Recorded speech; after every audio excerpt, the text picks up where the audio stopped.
We are Pearsall ISD. Cool. Good evening. The time is now 6:32 p.m. and I call this meeting of the Pearsall Independent School Board of Trustees to order. Do a roll call. Matthew Aguilar here. Lionel Gondara absent. Mari Benavides here. Diana Hughes here. Dora Mata Rodriguez here. Adrian Ramirez not here. And Marco Reyes here. We'll be moving on to invocation done by Ms. Dora Mata Rodriguez.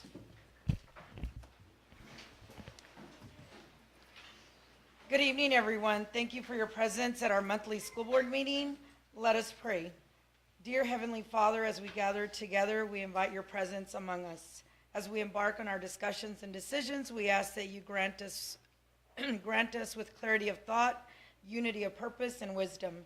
May you provide us with resilience to make decisions that will best serve our Pearsall ISD community with trust, respect, and excellence. We also ask that you provide healing and comfort for all of those that are ill and peace for those that are troubled. We also ask that you keep our students, teachers, and district staff resilient, healthy, and optimistic as we approach the mandated state assessment season. In your holy name we pray. Amen. Amen. Pledge allegiance. I pledge allegiance to the flag of the United States of America and to the republic for which it stands, one nation, under God, indivisible, with liberty and justice for all.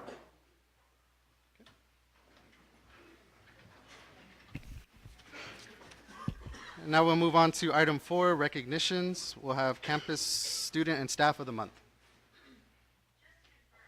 Good evening, Mr. Board President, members of the school board, and staff and community parents. This evening we're going to recognize several groups, and we're going to start off with our campus student and staff. So we'll begin with Ted Flores Elementary and our interim principal, Mr. John Smith, if he'll come on up, and his student and staff for us to recognize. They can come on up with you. Yes, sir.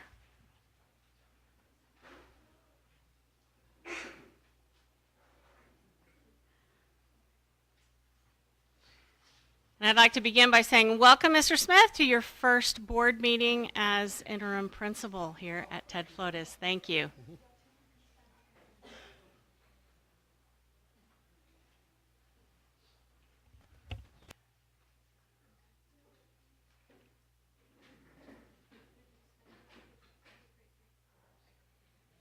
Fantastic. Thank you. Yes, this is my first one, and I'm very proud to be here. We are here to honor a couple of our peeps here, Coach VI.A. I'm going to tell you a little bit about him. Promise it won't be long. Coach VI.A. He's probably served Pearsall ISD for 28 years, and he's dedicated his career to shaping the lives of young students there. Throughout his tenure, he's taught physical education to students from pre-K to second grade, and his passion for working with young learners, I can see that every day. He's doing a great job there and has been. Coach VI.A. has a special gift for inspiring children. He loves teamwork and sportsmanship and emphasizes that. And he believes that building a solid foundation, both physically and academically, sets students up for lifelong commitments. And we are very, very proud to have him as a member of our campus. So thank you very much, sir.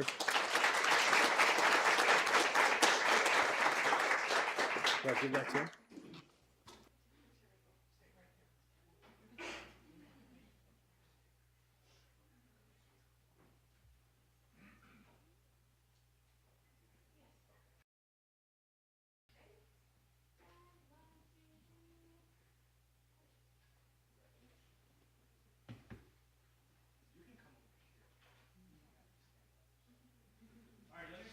Zelda. Oh my goodness. Yes, that would be fantastic. I've only been at the campus for a few weeks now, and Zelda is awesome. She's in a classroom that is exciting, and I want to tell you a little bit about her. Zelda is a dedicated and hardworking student. She comes to school every single day, eager to learn and grow. And yes, she is quiet in her nature, but I promise you her determination and perseverance has led to remarkable progress this year. She's developed increased confidence in her ability to trace and write, demonstrating that she comes with a consistent effort and positive mindset. She normally smiles more than that. I'm sure she's nervous. Zelda excels at listening and following directions. It's allowed her to become more independent and successful in her classroom. Beyond her academic growth, she is kind-hearted and she's always willing to lend a helping hand to classmates. She's an extremely caring and respectful attitude every day. She's an excellent role model for everybody in her classroom. And we look forward to watching her grow as she's there at Ted Flores Elementary School. Come on over here.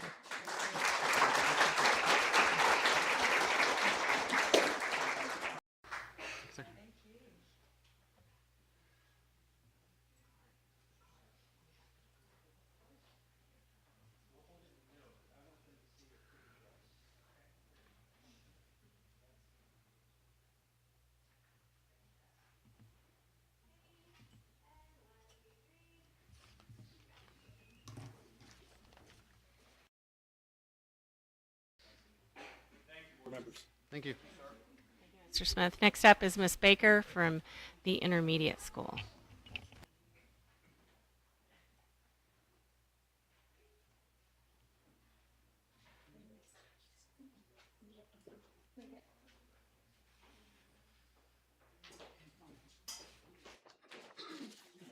Stand back up. All right, good evening, everyone. For the month of March, Pearsall Intermediate would like to recognize Emery Trinidad for our Student of the Month. Emery consistently demonstrates what it means to be a leader in the classroom. She works hard, shows kindness to others, and always tries her best. Since we began our IXL leaderboard competitions, she has been the only third grade in the top 10 every week. Emery truly embodies our campus vision of always striving for excellence. Please join us in congratulating Miss Emery.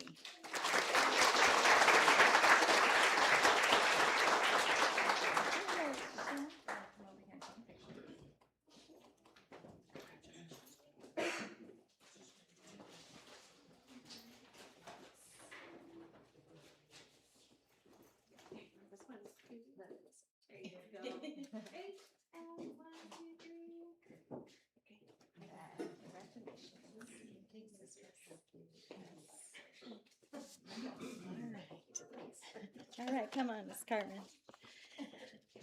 For our Employee of the Month, we would like to recognize the Principal Secretary, Ms. Carmen Castillo. Ms. Carmen is a person behind the scene who works her magic and makes everything happen. From finding substitutes and creating purchase orders to bringing a smile to everyone's faces with her Friday morning announcements, she handles countless responsibilities with a positive attitude. We are grateful for all she does every day. Please join me in recognizing Ms. Carmen.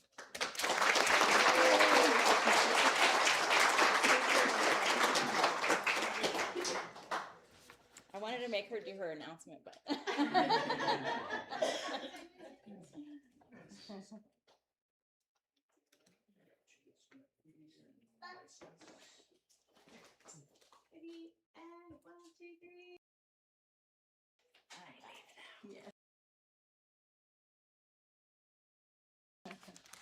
Up next, thank you, is Pearsall Junior High Principal Miss Tiffany Talamantes. Good evening, board. Good evening, audience. Thank you. For Pearsall Junior High, our student of the month is Mr. Bruce Mitchell. A very dependable student who is motivated and ready to learn new things. He is respectful and shows kindness towards his teachers and peers. He is consistently demonstrating outstanding effort, a positive attitude, and commitment to learning. Bruce is a student who truly stands out not just for academic effort, but for the kind character that makes the classroom a better place for everyone. Congratulations, Bruce.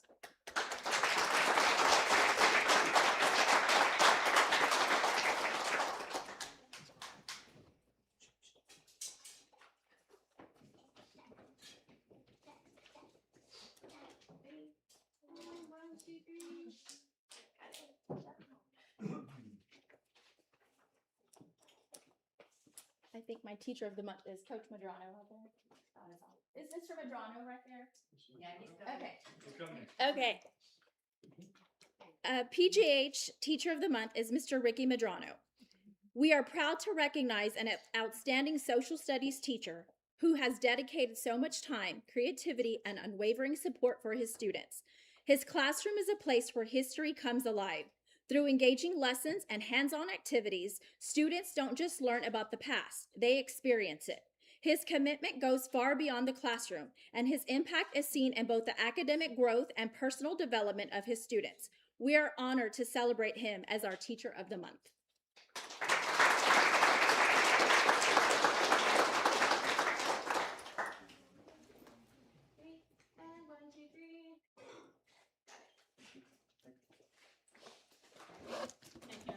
This up next, Mrs. Bass from Pearsall High School.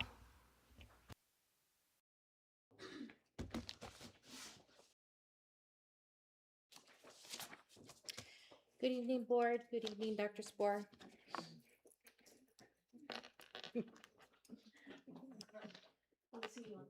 Pearsall High School is proud to recognize Mrs. Evelyn Galvan, our Spanish teacher, as our March Employee of the Month. Mrs. Galvan consistently strives to provide the very best for her students, creating a supportive and engaging learning environment where all students can succeed. She is always willing to lend a helping hand to both students and colleagues, and her dedication does not go unnoticed. Mrs. Galvan's commitment to excellence and the success of our campus makes her a valued member of the PHS family. Congratulations, Mrs. Galvan.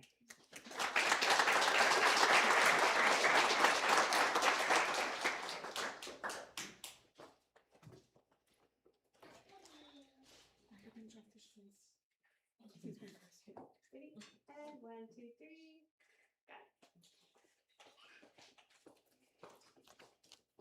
Pearsall High School is proud to recognize Kaylee Elizondo as our March Student of the Month. Kaylee is an excellent student and a joy to have in class. She takes great pride in her academic performance, consistently completing her work and striving to achieve the highest grades possible.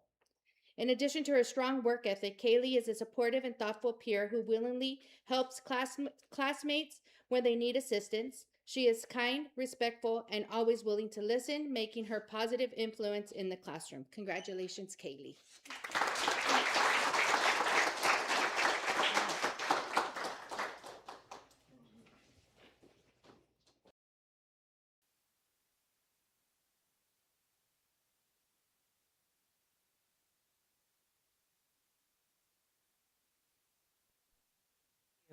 Up next, we'll have our Pearsall ISD District Employee of the Month, and presenting that will be Mr.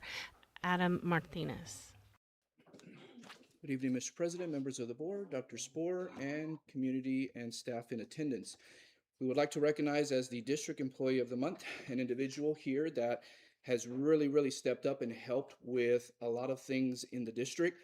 We have a big need with our custodial maintenance and transportation department, and whenever I think of this employee, without hesitation, he always is stepping up and wanting to be able to help out, whether he's asked or whether he sees a need, and is able to find a way to help the district in order to be successful in any of those areas. So would like to recognize Mr. Humberto Gonzalez as our District Employee of the Month for this month.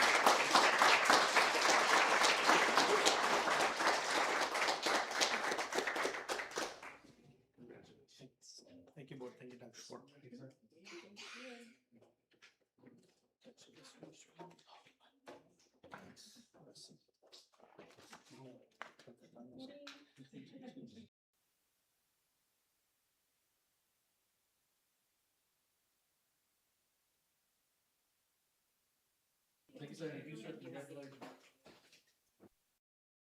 Now we have several other groups to recognize. We'd like to go ahead and begin with our athletic honors, and Coach Cantu, if you will come up and present those, please.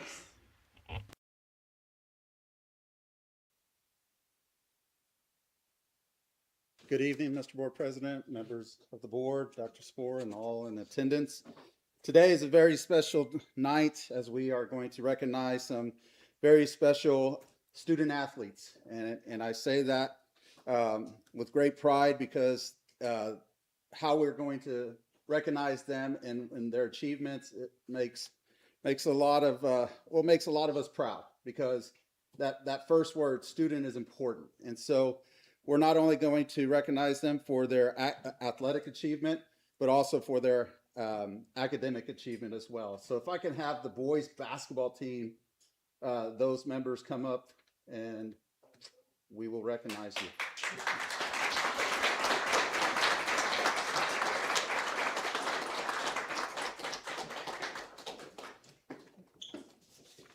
So here with our boys team, we have Coach Martinez and Coach Gomez.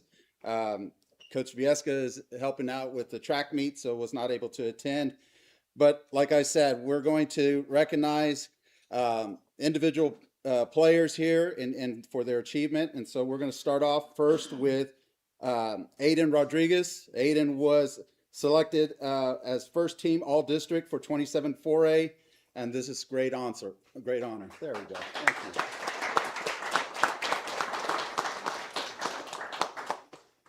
Okay. Next, we are going to recognize Jeremy Rodriguez. Jeremy was selected as second team all district for 27 4A.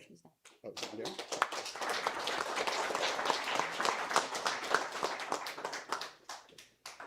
Next, we're going to recognize Aiden Saldivar. Aiden was all district 27 4A honorable mention.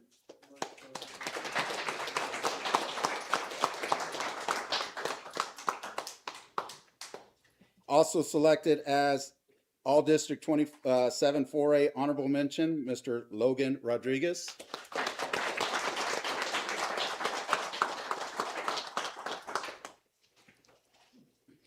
And a third member also selected as all district honorable mention, Mr. Braden Cavazos.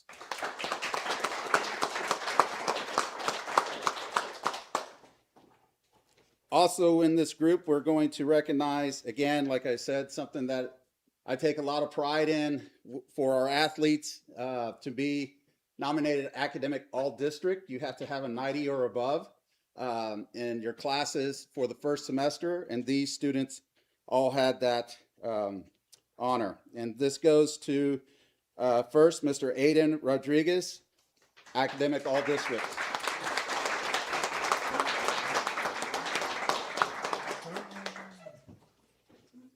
Mr. Aiden Carrasco, academic all district.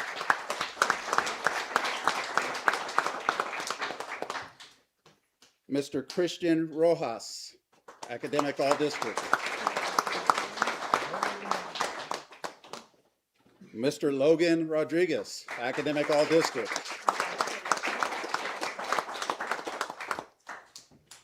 Mr. Braden Cavazos, academic all district.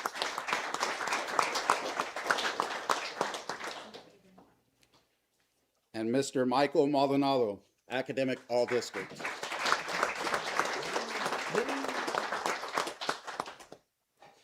And we have one special award to hand out today. This goes to a senior. For seniors who get nominated, they have to have a 92 or above total GPA to get even considered for this award. And this is the academic all-state team. And Aiden Rodriguez was selected as honorable mention, academic all-state.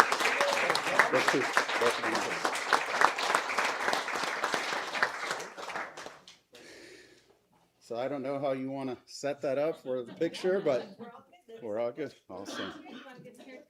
Yes.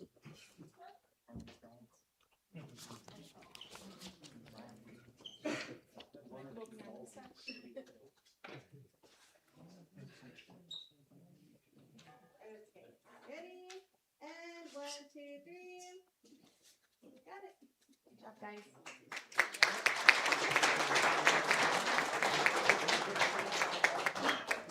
Y'all can have. Next, if I could have the girls team, please come forward.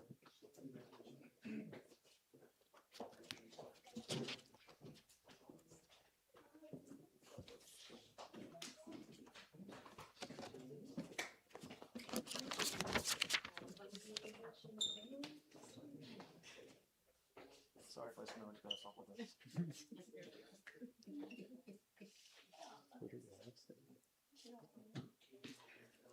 Okay, so for our girls basketball team, obviously if they're not here, I still want to recognize them because obviously it's a great achievement. So on the girls side, we have the same situation, people who are recognized for individual athletic achievement and then also for their academic achievement. So we have First team, all district, Miss Geraldine Gutierrez.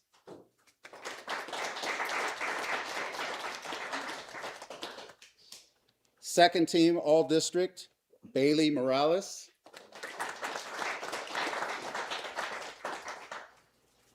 All district honorable mention, Miss Kaylee Elizondo.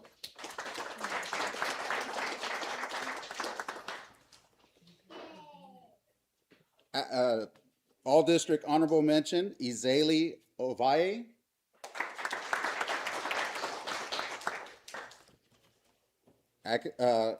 All district honorable mention, Aubrey Ovaye.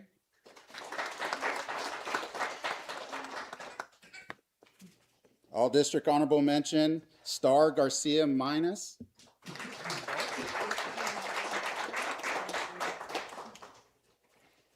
Honorable mention, Jalissa Vasquez.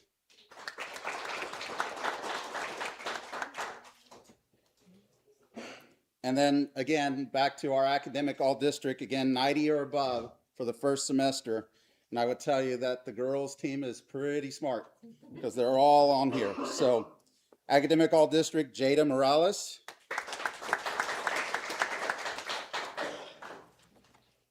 Aisley Trevino. Angelina Montes.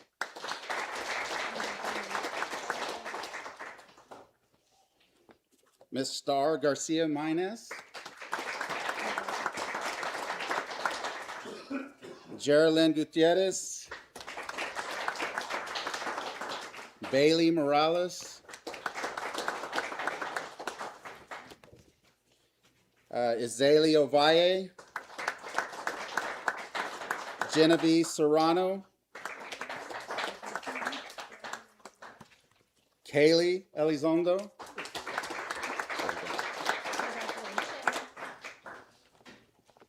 Jalissa Vasquez.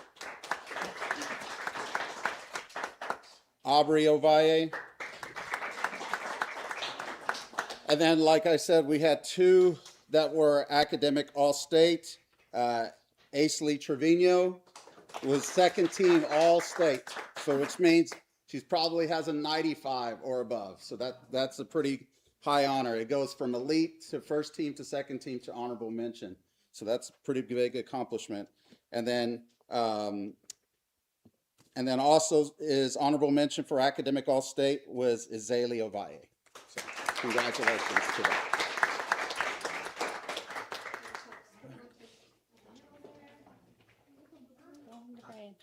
Go, Brian.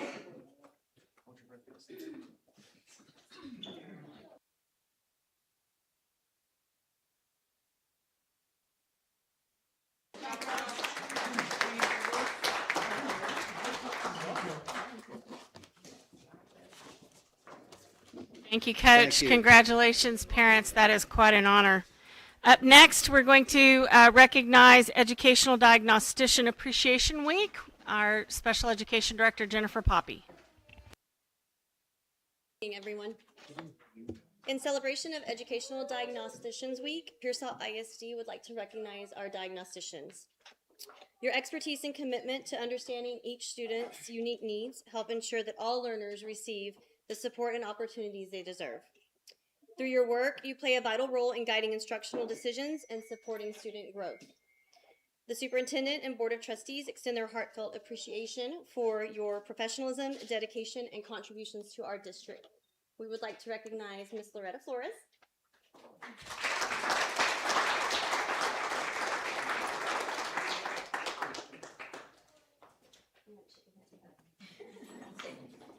And Ms. Ruby Ortiz, who is not here with us tonight, and Ms. Teresa Torino.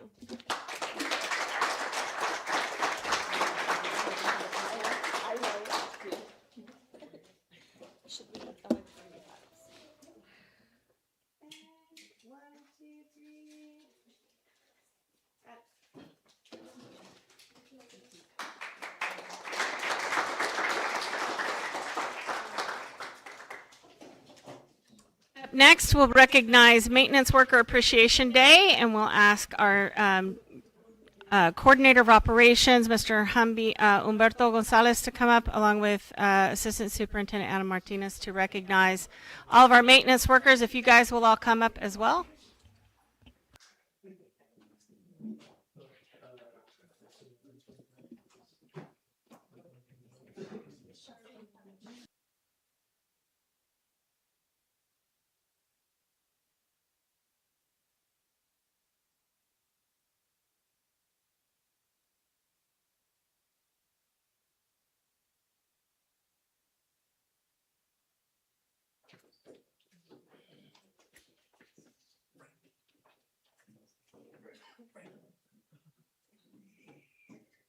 I think we may have a couple that are just waiting. He went outside.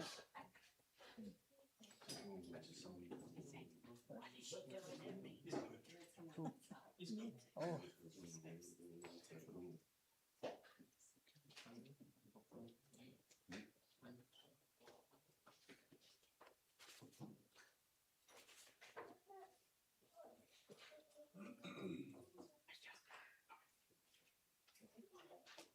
I'm gonna sit in the front for being late.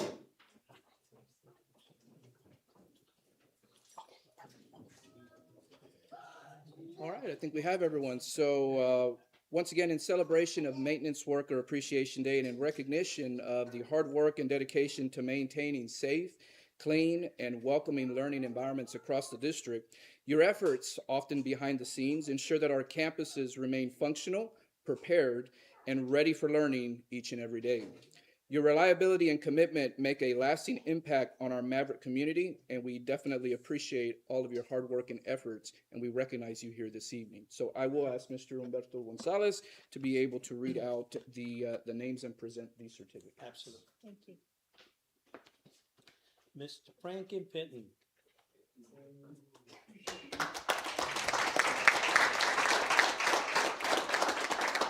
Lily Martinez is not here.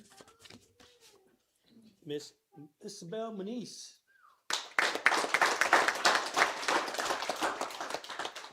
Mr. P.D. Ramos, I have to yell at. Mr. Enrique Aguilar. Mr. Antonio Morales. Anthony. He's not here. Mr. Nick Pena. Mr. Marcus Sierra. Mr. Rogelio Prado. Ms. Esther Puentes. The best painter in the world. Mr. Rodrigo Medrano. Mr. Eddie Arcebon, right here. By the way, I gotta tell y'all something. I've seen the Lido baseball field. I've seen the Divine baseball field. I haven't seen the Philly baseball field, but our baseball field and softball field looks a lot better than some of those fields out there. Beautiful field. The Silver Trino.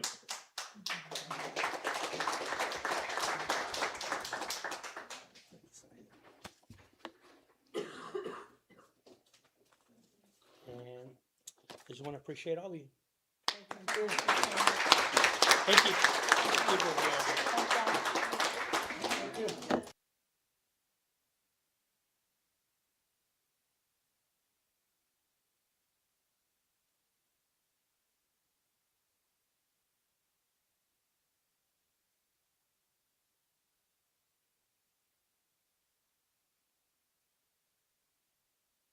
Appreciate it. Thank you, board. Thank you,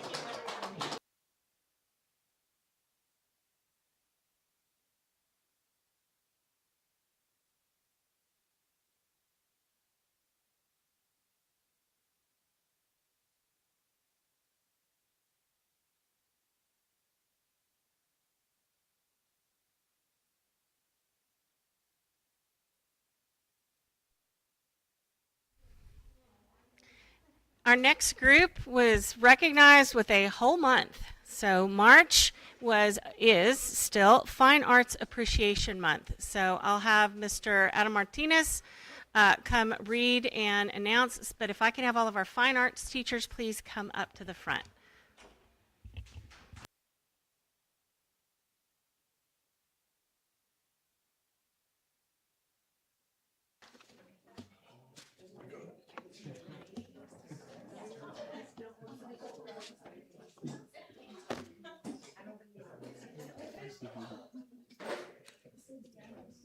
Okay.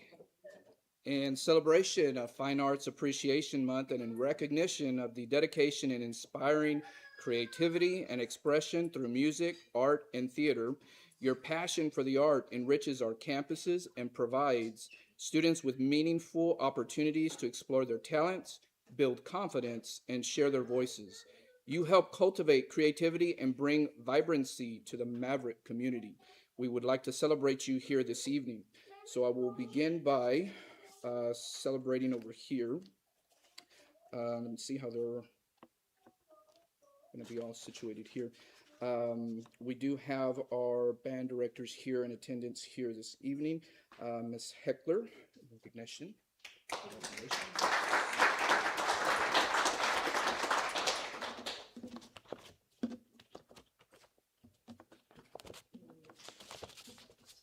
Ms. Vanessa Montelongo.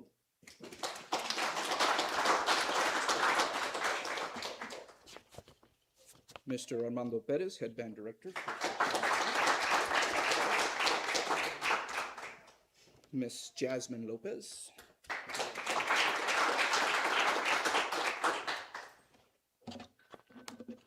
And Miss Jackie Waldron.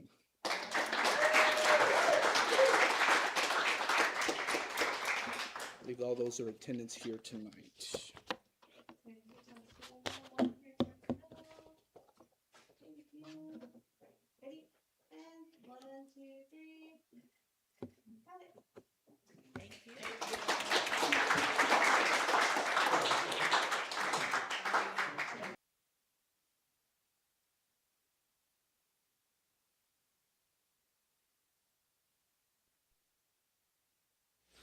All right. That will conclude our recognitions for this evening. We'll be moving on to item number 5, public comment. Do we have any public comments? No public comments this evening, so then we will move on to item 6, informational items. 6A, early college high school update by Melissa Bass.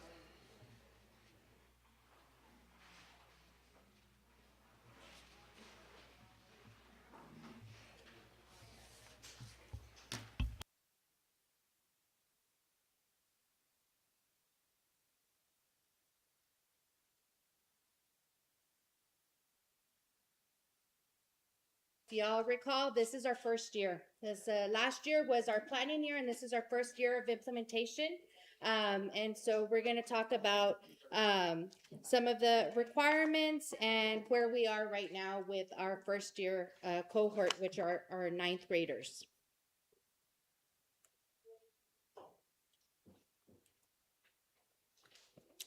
So a quick overview for those in the audience and board members, just a refresher. Early college high school is designed to provide students the opportunity to earn both a high school diploma and up to 60 college credit hours towards an associate's degree at no cost to families. The purpose of early college high school is 1, to increase college access for all students. 2, remove financial barriers. 3, strengthen college and career readiness and build first generation college graduates. We currently partner with Southwest Texas College. With that partnership, there's collaboration with college leadership, aligned high school and college advising, college professor and liaison support, and ongoing curriculum alignment. Program goals: increase college-ready graduates. That in turn helps to improve our CCMR indicators, close achievement gaps, increase post-secondary enrollment and persistence, and develop workforce-ready students. So when it comes to early college high school, there are some OBMs that we have to meet. So that's access outcomes-based measures. And so within years 1 to 6, which is going to be that middle column, years 1 to 6, We must meet targets on at-risk students and economically disadvantaged students designated data indicators. So as we're recruiting students, we have to keep in mind how many at-risk students are part of the cohorts and how many economically disadvantaged students there are. So we have to hit some certain cut points. When it comes to at-risk, we are able to have no more than 25% under the district average, at-risk average or percentage. Economically disadvantaged, no more than 10% under the district percent. And in years 1 to 6, emergent bilingual students and students with disabilities are not considered for designation. So we have to hit these cut points in order to maintain our early college high school designation. And then year 7 and on are designations with distinction. And so that is where emergent bilingual students and students with disabilities will come into play. So right now, our current enrollment and demographics, early college high school, when we're looking at-risk students, we're at 38%. The district is at 50.58%, so we are on target with that one. Economically disadvantaged students, early college high school, we're at 81%. The district is at 87.18. We're on target with that one. At risk, once again, it's no more than 25%, and ECODISC is no more than 10%. We currently have 26 early college high school students, and right now it's currently serving grade 9 because it's our first year of early college high school.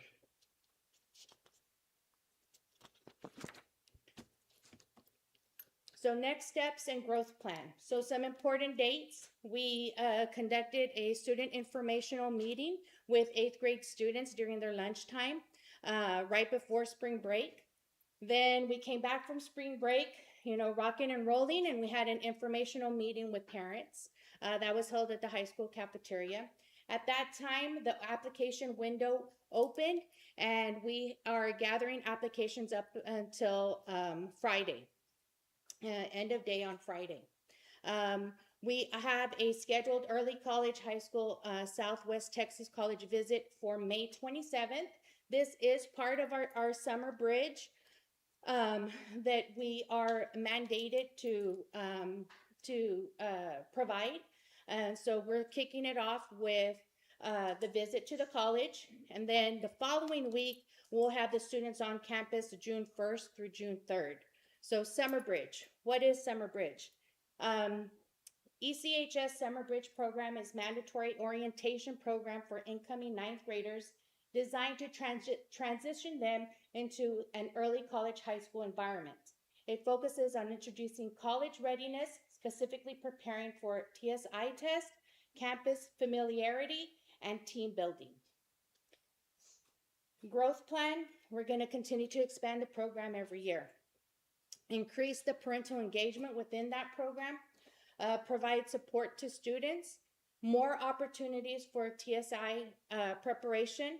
We're going to monitor college GPA trends. 26, 27 grade levels will serve 9th and 10th graders. And our goal is to have 46 students next year. Early college high school is increasing access, affordability, and achievement for all students. I skipped over the summer bridge. That is a crucial piece of the program because our students, for those in the audience that may not know, they're college students and high school students simultaneously. So it helps with study skills and making sure that they're ready to take that leap. Any questions? I know you're still collecting applications, but I'm just curious that what was the turnout for your parent meeting? We had over 20 families. And as of Tuesday afternoon, I already had 20 applications. And so the counselor told us today that they're still receiving more. So it looks like we're gonna be on track to meet our goals. And so this year, they look at, let's say the state did a data pool this year when they're looking at the at-risk and ECODISC. It's going to be our 9th graders right now. Now, next year, yes, it's a ninth grade cohort, and now they're going to become our 10th grade cohort, and our ninth graders are coming in. But when you look at the eco-disc and the at-risk, it's combined. It's going to combine. So it's going to help us along the way. If it's very crucial for us to monitor, while it is a lottery system, once we get beyond the 40, if we were to receive over more than 40 applications, then it's a lottery. But as of right now, if they're turning them in and we're under the 40, we're looking at that criteria, making sure that we are going to be able to hit our cut points. And then if not, we have to go out there and recruit. Keep that application window open, go out there and recruit and bring in some of these families. Why at risk and EcoDisc? Because we're trying to do our best to make sure that those students can receive a college education as well.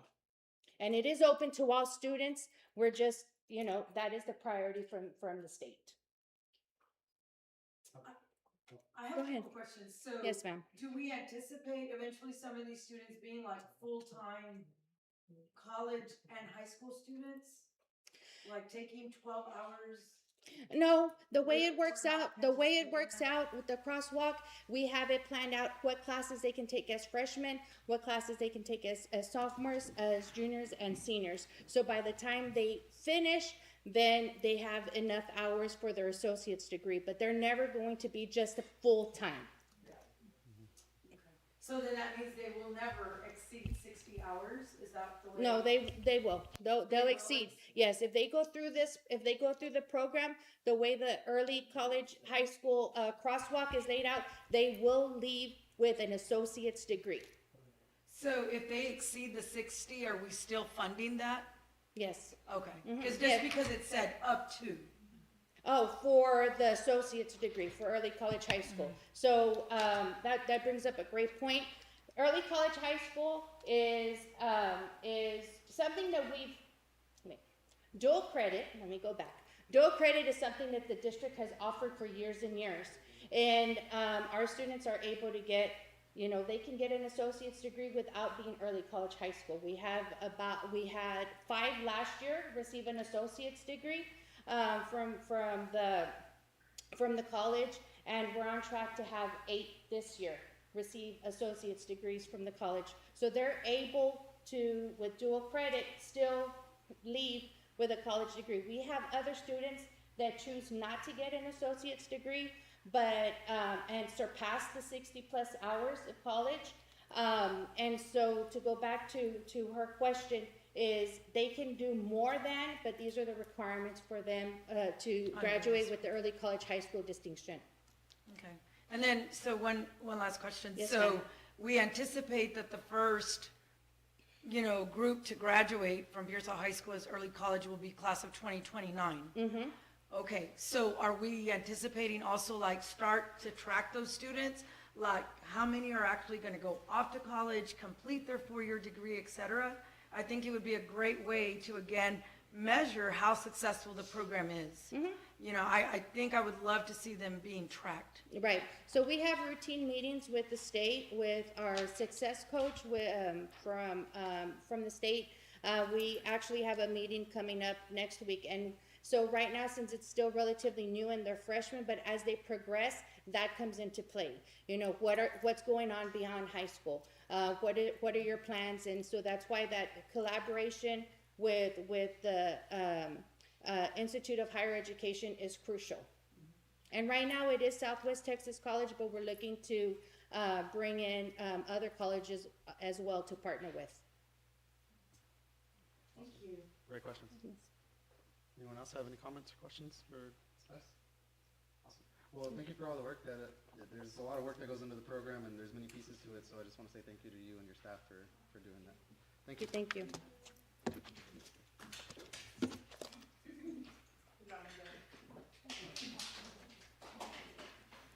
Okay. Now we'll be moving on to item 6B, monthly financial report by Ms. Fernandez. Good evening.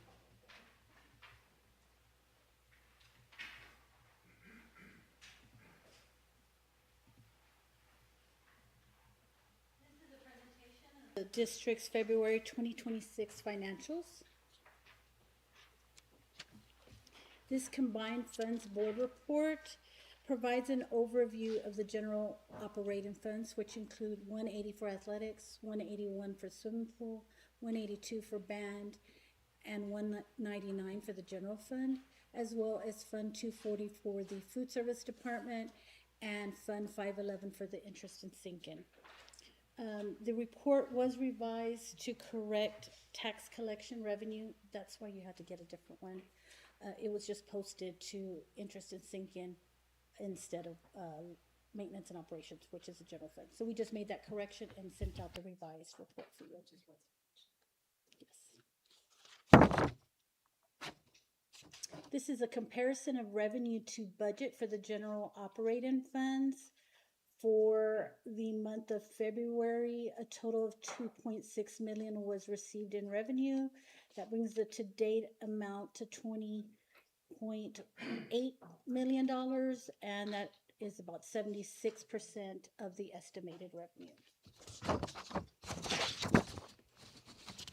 There was no additional revenue received.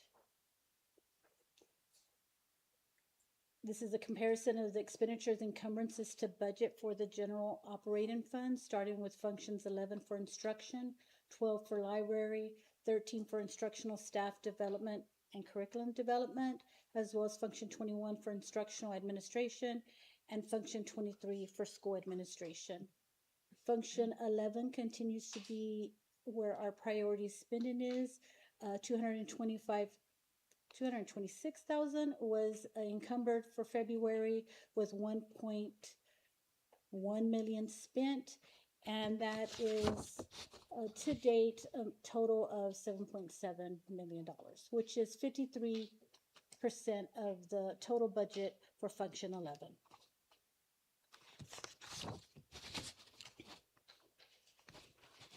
Continuing on, we have function 31 for guidance and counseling services, function 32 for attendance and social work services, 33 for health services, function 34 for pupil transportation, 35 for food services, and function 36 for co-curricular activities.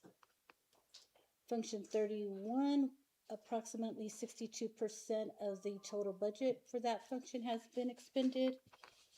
Function 36 for co-curricular activities had the highest encumbrances of $217,000 and the highest expenditures for the month of $102,000. Approximately 55% of their budget has been expended to date. For function 41 for general administration, there's 51 for facilities, maintenance, and operations, 52 for security, 53 for technical services, and 61 for community services. I did want to point out function 41, there was a question at the previous meeting in reference to the 6,300s, which is overspent. That is due to the additional, mainly to the additional software and products that the HR department brought to you for approval earlier this year to help streamline all the personnel, HR, time management systems. At this time, the total function is not overspent. So we aren't out of function. If we need to come later with the budget amendment to move money to cover those additional costs, we will do so. I also wanted to point out that function 52 in payroll cost is over at this point, and that is also due to our safety coordinator. Officially, his pay has now come out of the operating general fund, as well as now police receive OT. They were salaried last year and they're not this year, so that has increased payroll expenditures. I definitely foresee us needing to bring that function to the board to request more money. It may come from, not necessarily from fund balance, but from another function that hasn't overexpended or hasn't expended all their funds. I do want to point out that we do also have higher expenditures in function 6200 that will eventually be shown on these reports due to the added security that we have in front of the high school.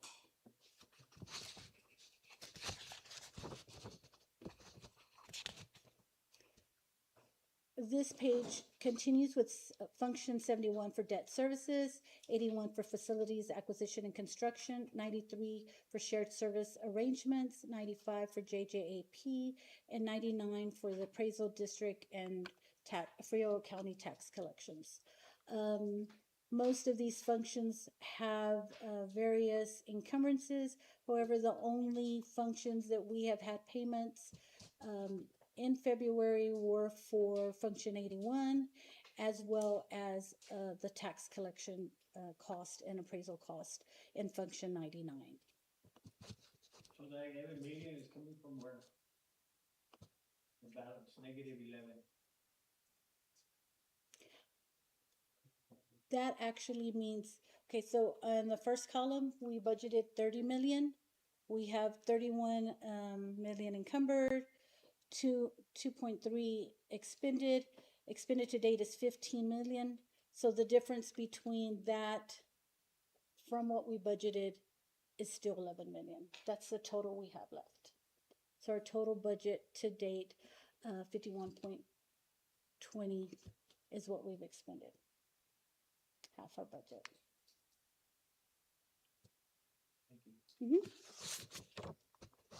We have no additional revenue to report. For Fund 240, for our food service department, they received a total of $339,000 in revenue for February.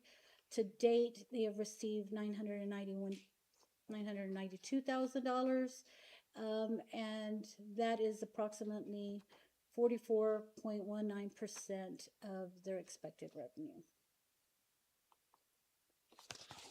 For Fund 240, there's only 2 functions used.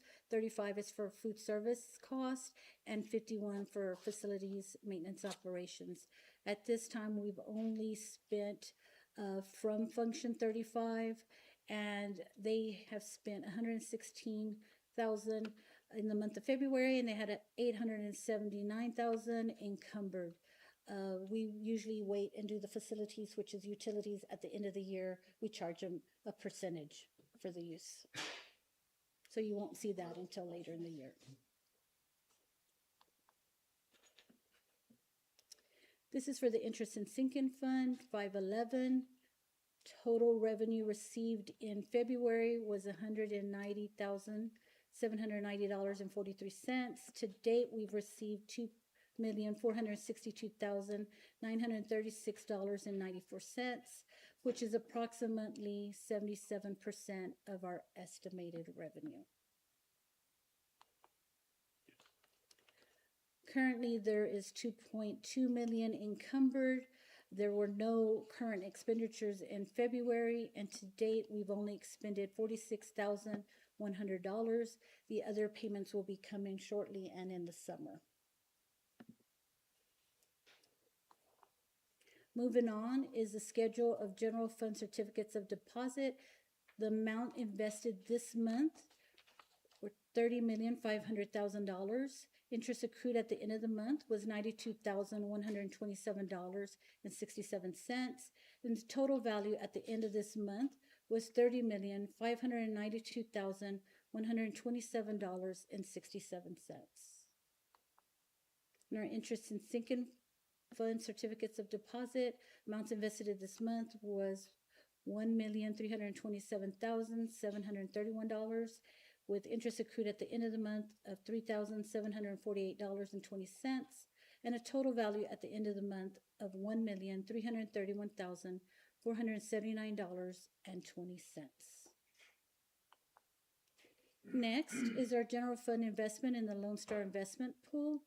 Interest earned in February was $3,415.22. Total interest earned was $23,434.01.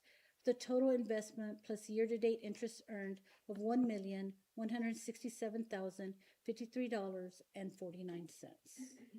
That concludes my presentation.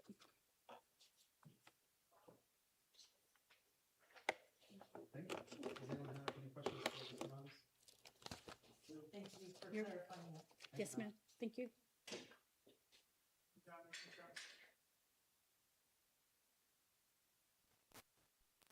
Moving on to item 7. Oh, one more, sorry. 6C, Superintendent Report.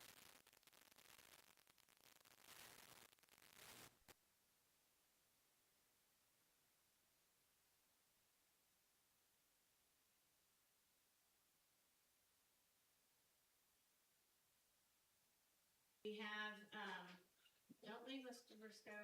I'm gonna give you a sec here. Just, you're getting a shout out. You're getting a shout out. You're in this part. You're in this part, sir.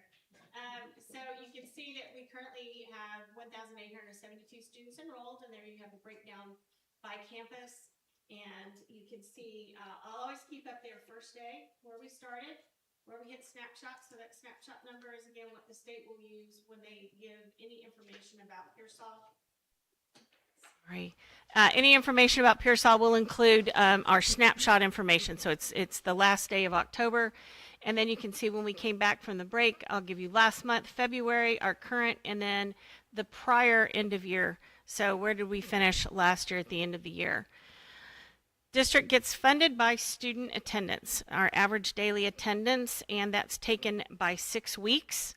So you can see we started out strong with 93.92, and then this last 6 weeks, the fourth 6 weeks, is traditionally the weakest across the state because, January, February is when we get hit hard with all of the communicable diseases. We have the flu, we had all sorts of stuff going around, so anytime you get a fever, you're going to be kept home for a couple of days, and that hit us hard for students and staff, but we've come back up.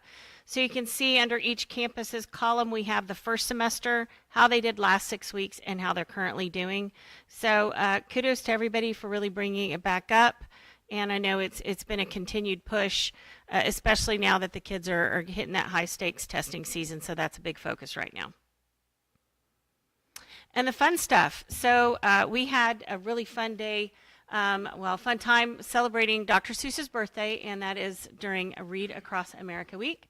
So I got to go read to our pre-K there, one of my favorite books, The Rainbow Fish, with my new friends. And they had a storybook character parade, and you can see some of our students there. And our very own board vice president came dressed up as Dr. Seuss to participate and to read to the students. We also celebrated our community partners. We had Law Enforcement Appreciation Night at one of our baseball games, and we were pleased to honor not only our own district police force, but the Pearsall City Police and the Frio County Sheriff's deputies came out. We celebrated with the CTE showcase at the high school, and you can see students and staff and families came out for that evening, and the students showed us what they were learning in their classes, everything from animal science to the nursing students taking folks' blood glucose levels and temperatures, and we learned a lot. It was really great. We also had our one-act play participate in their district competition. You can see them there. And then in the classrooms, you'll see a lot of focus on really making sure that our kiddos are prepared for those upcoming high-stakes tests. There we have the junior high kids working on their writing.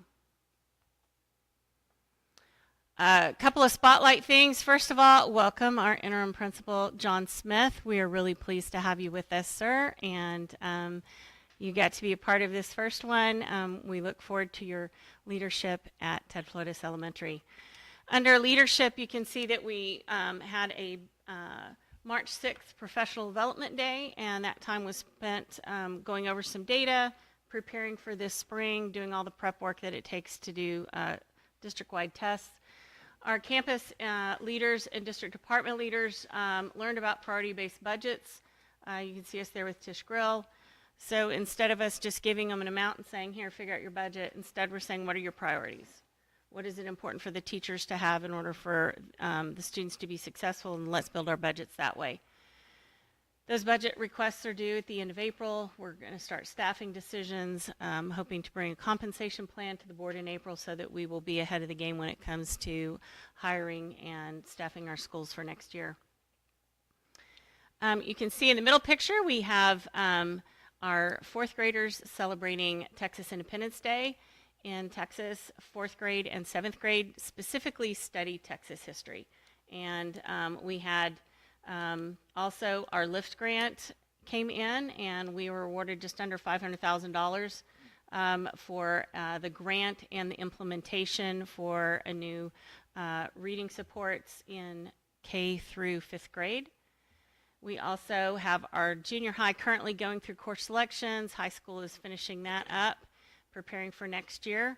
And then you can see we've got a couple of big celebrations going on. We have some folks who are going to be going to state, and you can see there a picture of our boys power lifter. That is Mr. Hunter Gonzalez. He advances to state, and his send-off is tomorrow at 9:30. And you can also see we have a picture of our winter guard. They qualified for state, and they have their send-off on Friday at 1 o'clock. So congratulations to them. I also want to give a big shout out to our principals because this year every campus passed their unannounced TEA intruder detection audit. So that is where we are not notified. TEA comes out to check the status of exterior, and then they want to check all the interior doors, make sure that we're following all of those state policies, and everybody passed that with flying colors. So it was a pop quiz that we're very pleased we passed. And the last thing is we had a seventh grade student, Emily Churchill. She won the letter writing contest that Mr. Briscoe, if you would come up and tell us a little bit about that letter writing ceremony and letter writing contest and the letter ceremony that we had this last Saturday at in front of the Frio County Courthouse. Well, thank you very much, Dr. Spoor, school board, and administration. Really want to start off and say it was an amazing collaborative effort between the school, between the county, and the city. And what it was, some time ago, I was approached by some people with what's called the Alamo Letter Society to bring the letter that Colonel Travis wrote to the world when he was besieged at the Alamo in 1836. And so it was the dream of a seventh grader to get that in every county in Texas. And so 254 counties, they're looking for chairs in each county, and I signed up as ours. So it is a public-private effort to do this. The money is raised privately from individuals that donate to make the platform. And then I reached out to your superintendent and your junior high principal to see first part of the process to get the seventh grade class to write an essay on what the letter, victory or death letter, means to them. And then I also asked at the celebration if we couldn't have the band, which Mr. Pettis brought, and then the junior ROTC to do color guard. So the school was very well represented there. And you know, from an outsider, I assume most everybody here is associated with the school, and it's a shame everybody couldn't hear. But you know, what happens? What's happening here? How are kids being educated? Well, let me tell you. And then it's very relative that Mr. Medrano, who is your seventh grade history teacher, I got a chance to go visit his room and to see the posters, to see the life, you know, the scale models of the Alamo, the effort that these kids put into it. And then of the students that were in the seventh grade, I probably got 50 or 60 of these essays. Now, there was a caveat with the essay because the letter was 220 words long. And so part of the process is we'll give a $220 prize to the top essay winner. So there was some motivation there. But y'all, what was just amazing, and I shouldn't say amazing, but it was, I was just blown away by the depth of the understanding of these kids, of the significance of the price of freedom. The letter was about men that were willing to stand up in the face of tyranny, and the kids got it, you know, and it was hard to pick a first place winner. So anyway, but I just want to highlight how very impressed I was with Mr. Medrano, how very impressed I was with the kids' understanding of this and their participation in this.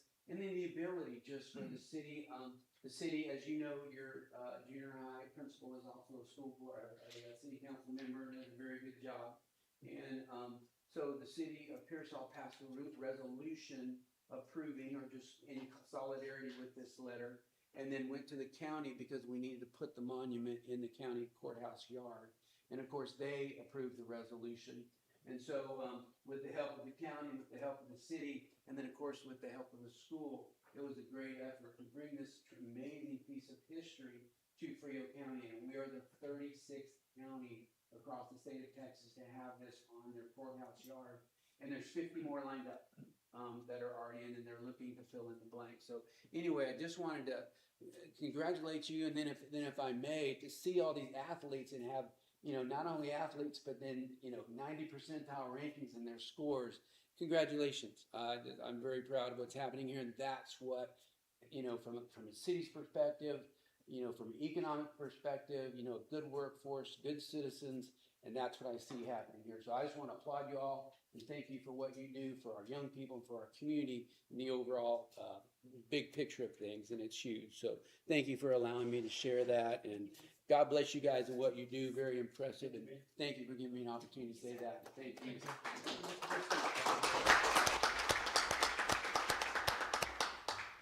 So on Monday, the mayor came to the intermediate or the junior high, and we had Miss Emily come up and receive the award in front of all of her peers. And while she was promised $220, they were so impressed that there was an extra $200 in that envelope for her. So, you know, it was really a nice treat for her to receive that, and I appreciate you taking your time to come and make sure that she got to be celebrated in person. Thank you. And Ms. Emily is running tonight. We have our junior high track meet in Uvalde, so good luck to all of our athletes there. So just looking ahead, we're looking forward to seeing all our little doggies and our Mavs shine on the big state assessments. It's not the end-all be-all, but we know how important it is because that's a label we carry, and we know that they're very well prepared for it, so we look forward to seeing them shine. Also, hard to believe that graduation is less than 9 weeks away. We have graduation coming up on the 22nd of May, that Friday night, out at our stadium. Very excited about that. And then also wanted to share a few of our website highlights. So Ms. Lucero is going to pull up our district website, and I'll take just a moment to show everybody a few of the things that we encourage you to look at on our website. And if you go up to the very top, you'll see it looks a little different. Ms. Sanchez is constantly updating, so we'll have new videos and pictures on there.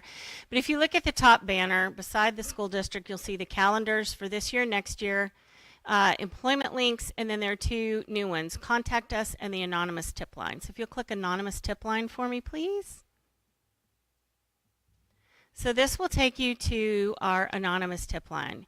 And the first thing that you'll see are the privacy, anonymity, and the FERPA notice. So you have to read all of those, and then it will ask you to check that you understand, and then it will allow you to begin submitting an anonymous tip. And then the first thing you're going to tell us is what is the type of concern. And there are several types here. You can see everything from a safety concern to academic misconduct, anything that you may have seen, for example, on social media. If you feel that there is something that we need to know about and you want to stay anonymous, you can do that. If you keep scrolling down, we ask for a little summary, tell us that so that we'll know where to route it, and then a detailed description, the level of urgency. Sometimes it's super important. You need to know right away. So it will immediately route it to us. Sometimes it's low and perhaps it's just a medium. It's something you need to know, but it's not urgent. Also, you're able to upload pictures or videos. And then when you submit that tip, if you go back up to the top, you'll see it says track the status. So they will give you a tracking number when you submit, and then you can go in here to see where your request is. So this will help you know that somebody got your tip and that we are dealing with it, and we can get back in touch with you anonymously that way. The other one that we wanted to share really quickly is the Contact Us. As a part of some of the new legislation that came out, every school district is required to have a spot for folks to communicate with the district online. And so here's a place for our school community to communicate with us. And you can see there are 6 different types of communication. Complaints, compliments, concerns, and suggestions, as well as board communication and a public records request. And you can see that it will tell you that the reviewers are different depending upon the type of communication, but it will go routed to one of those people, and we'll make sure that we can get the answers. And again, it will also let you track your status on that as well. So those are a couple places that we encourage folks to go to if they would like to get in touch with us. I know sometimes people aren't sure, who do I contact at that school? What is their email? You don't have to worry about that now.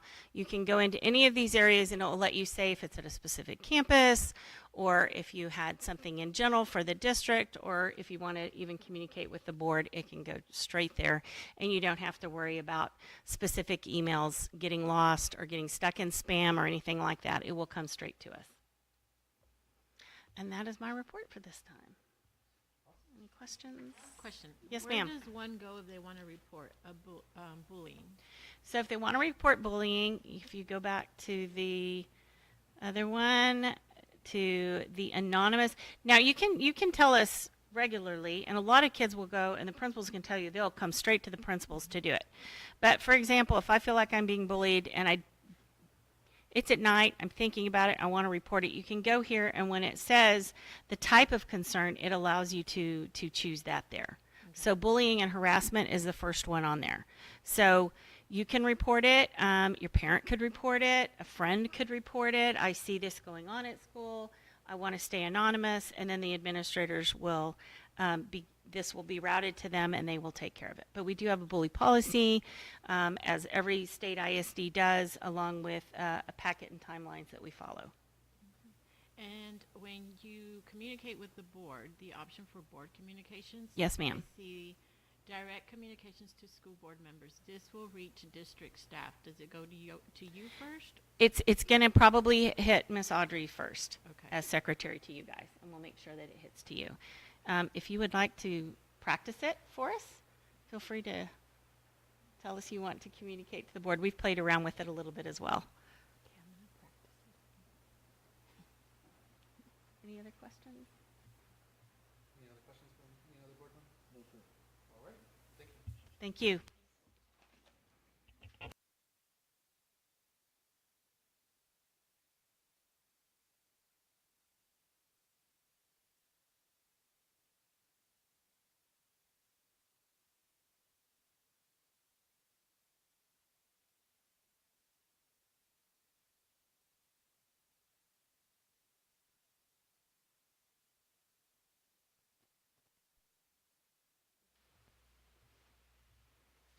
So the following items make up the consent agenda, which consist of routine non-conversational matters that are approved by a single vote unless a board member requests a separate discussion on any specific item. Trustees have the opportunity to review and view all supporting documents related to these items prior to the meeting. So we have 3 items in the consent agenda: correct and approve and/or approve board minutes, appointment of election judges, and curriculum certification of provisional instructional materials.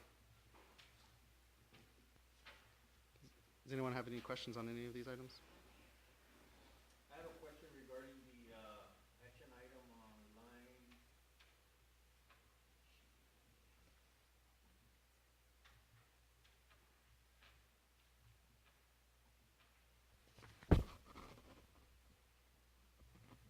Under requested proposals. I can figure it out fine.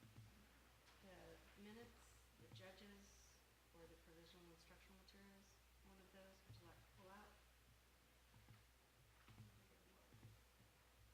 That's my question. We're doing consent agenda first. Correct. Yes. Was it a question on a different item? I agree. Okay. Okay. Does anyone else have any other questions? I did. So I actually scrolled through the instructional materials. So I just want to clarify, so by looking at the resources, supplemental resources, but we're still using Bluebonnet? Because these are supplemental resources, correct? I just want that clarification. With, Grant will be what we will be using for the 26-27 school year for our elementary campus. okay, Yes, ma'am. and then these obviously will just be the supplementals, Absolutely. okay.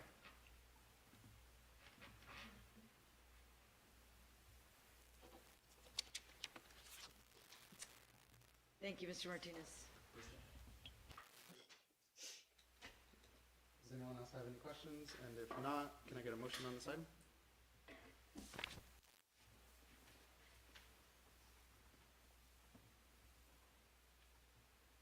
I'll make a motion to approve. This is item 7A, B, and C. Yes, sir. The consent agenda, A and C, A through C. Have a motion made by Marco Reyes. Do I have a second? I'll second. I have a second by Dora Monte Rodriguez. All in favor? Motion passes unanimously. Moving on to action items, 8, update to board operating procedures. So this item is a proposed change to our, or addition to our board operating procedures to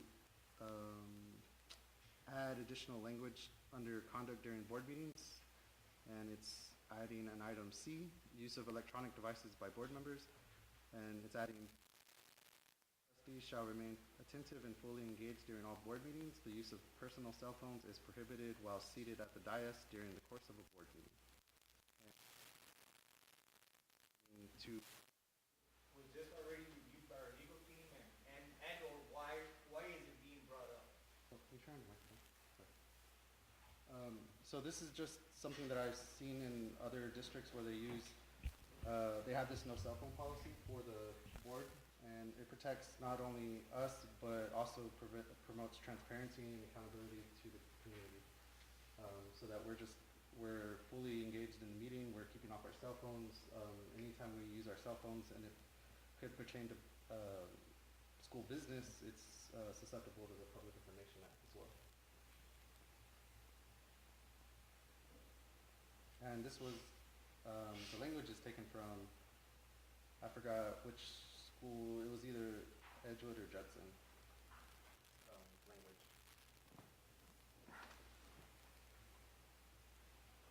I was just concerned. I mean, if it was something that's happening here, and if it could have been discussed, you know, beforehand, but I would love to. I'm okay with it. I would love to discuss it beforehand, but if I can't discuss it with more than 3 board members, so. No, but you can make calls and let us know prior to the meeting that this is gonna be put on the agenda and these changes are gonna be done, just to allow everybody to at least see it before it gets put on the agenda. Correct. I'm not against it. I just feel that the way it's done, it's not allowing us to be able to have a discussion as to why it was put on there. The why is more concerning to me because to me it looks like somebody's looking down on us and saying, hey, you know, some of these board members may be on the phones, you know, and I think that there's a way to approach these things instead of just being bombed with it. And now we're going, you know, why is this happening? Yeah. Okay? So, And I'm okay. I understand you're explaining to me that other districts are doing it. I'm totally aware of that. thank you. So the only reason I can't go, I could discuss it with you, but then if I discuss it with you, then I have to discuss it with Marty, then I have to discuss it with Dora, Diana, everyone, and then that creates a walking quorum, so I can't discuss. Not if you're having a discussion. No, If if I you're have- asking for a vote, I agree with you, but not a discussion. There's two different, there's a big difference between that, sir. Any conversation of more than a quorum of board members. If you're is a walking actually quorum. doing business, Yeah, this is school business. no, it's not. So that's why it's during this meeting, a public meeting, so everybody can hear the discussion. And, yeah, so that's what the addition I would like to add to that. So do we want to table the item and maybe discuss it, or? I'm okay with moving forward with it. I don't have a disagreement to it. It's just the approach that was taken, ma'am, that's all. Yeah, well, in order to discuss it as well, it has to be in a public setting unless there's a legal issue with it. But we're still within legal measures? I mean, I'm not sure, to be honest. I mean, it's just a legal. I think we're okay. I don't think It's a norm. It's a norm, but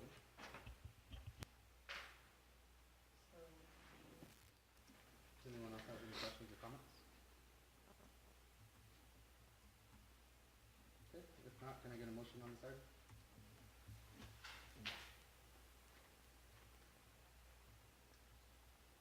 I make a motion to go ahead and approve your recommendations as you presented, sir. I have a motion made by Marco Reyes. Do I have a second? I'll second. I have a second made by Dora Monte Rodriguez. All in favor? All opposed? I have, let me write this down. One second. I have a motion made by Marco. I have a second by Dora Monte Rodriguez. I have in favor Matthew Aguilar, Madi Benavides,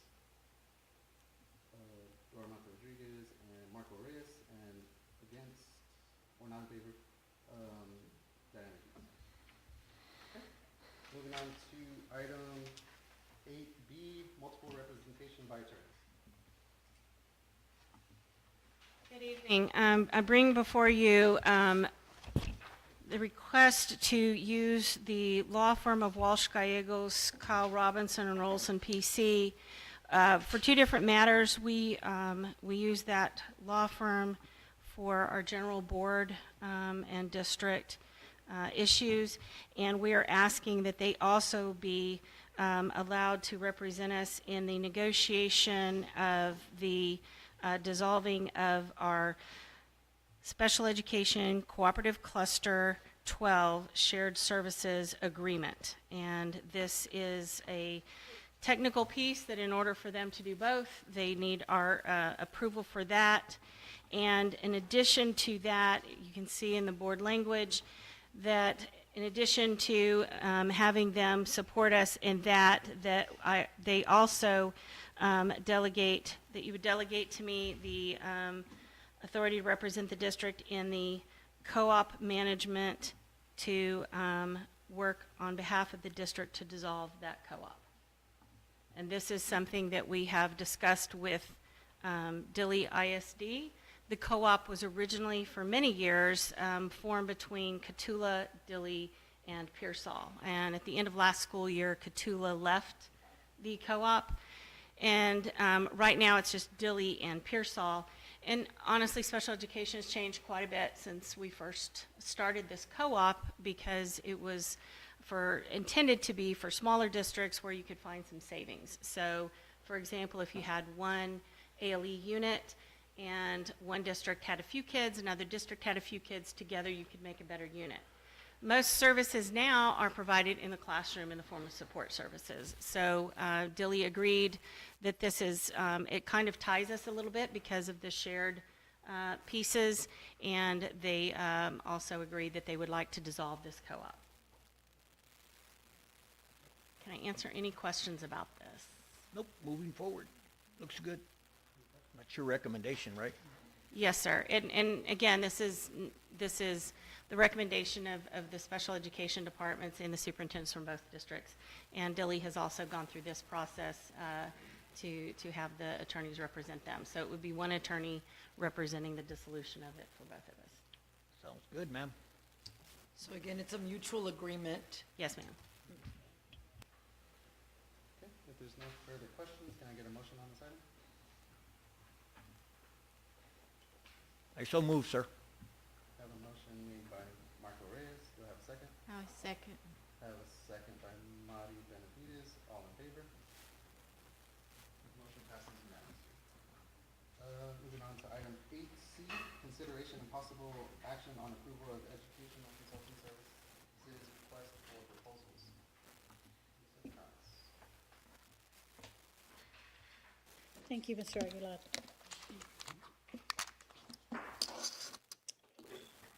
So there are many vendors that provide valuable services but do not belong to purchasing cooperatives.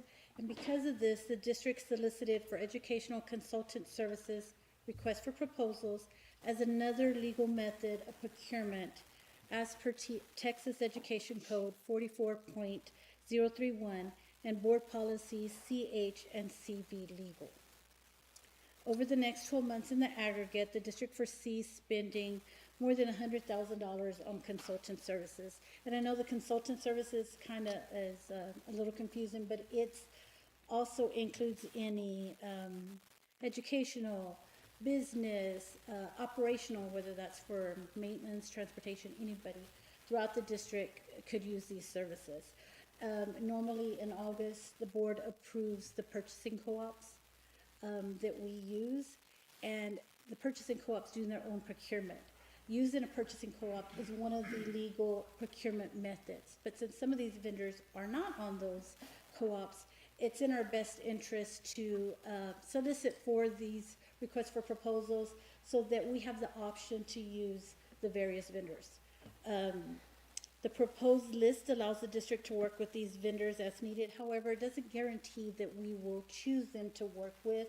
It just provides those options.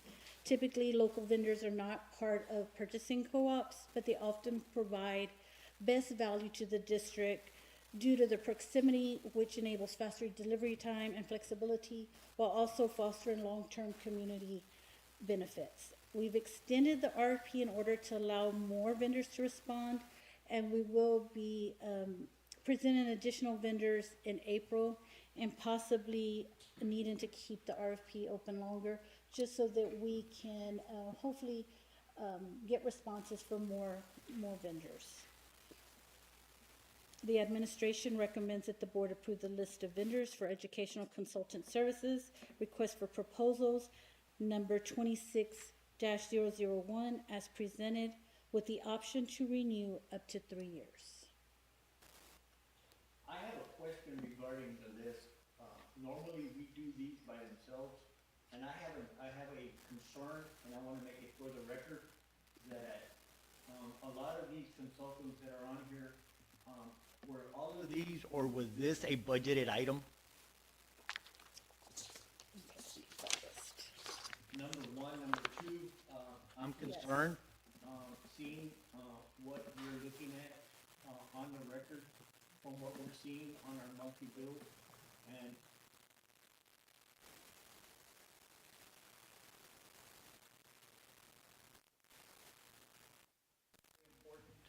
that when we do these approvals, we need to do them, and correct me if I'm wrong, but a lot of these consultings, a lot of these agreements were done by themselves, and now we're having all of this. Is it a budgeted item now? Well, some of the, okay, so, we give an example. Yeah, if I may, this is just the ability to even talk to them, to have them do a purchase order. So Yes, this is not a budget. This is just in allowing us to work with them. I understand it's not. Right. We're not doing it, but my concern is that we're spending all this money, and when we're spending $100,000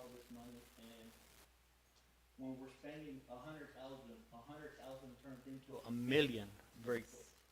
And so I'm speaking here, Brian, I hope your other board members will speak also, because we don't want to be put in a situation 12 months from now when we go do our budget and we find out that at the end of this budget year, we're 2 million or 3 million or 5 million in the hole.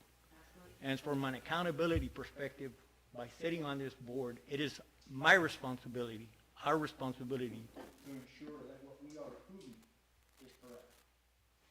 And it's not that we would use each of these at $100,000 for each. It's because of within that aggregate that we would. So we may, if we only spend $5,000 on one of them, we still have to have the ability to go with that vendor if they meet certain procurement requirements. So if they're not on a list somewhere, we can't even go with them. So then we have to go through the process to get them to be an approved vendor to even use them.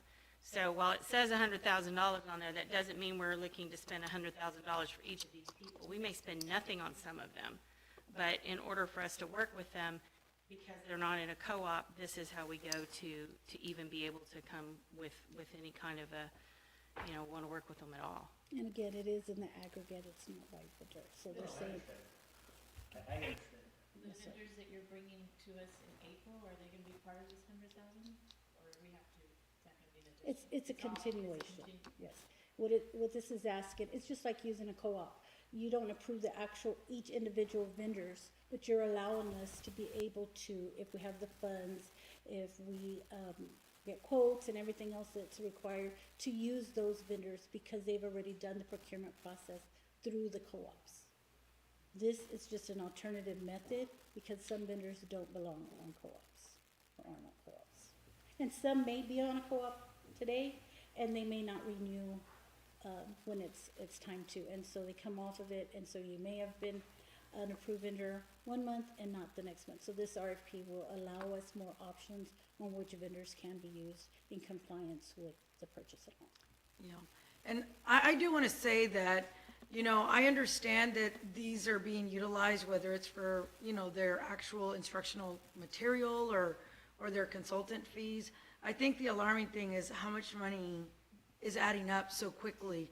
Like, just looking through the February reports that y'all posted, I tabulated over $66,000 in 1 month.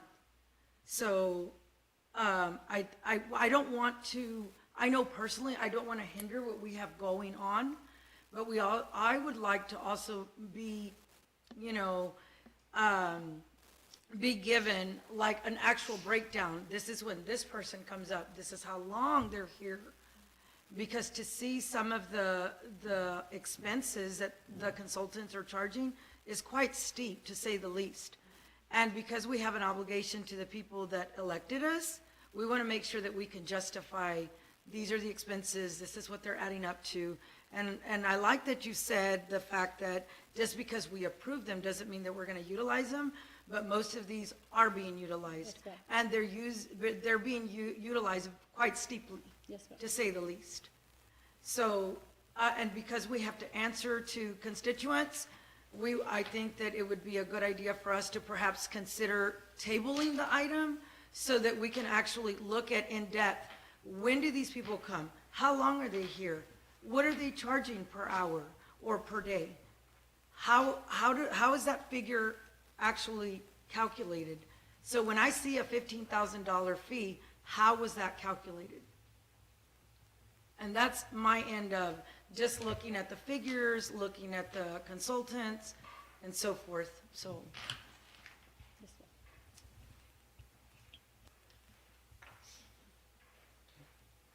Anyone else have any questions? So if you want to table the item, you can table the item, you just need the motion to table the item. There's just no action taken. Yeah, but if you want to table the item, you have to have a formal vote on it. And if you want to go with the motion that's written here, you can do that as well. It's just whatever y'all want to do.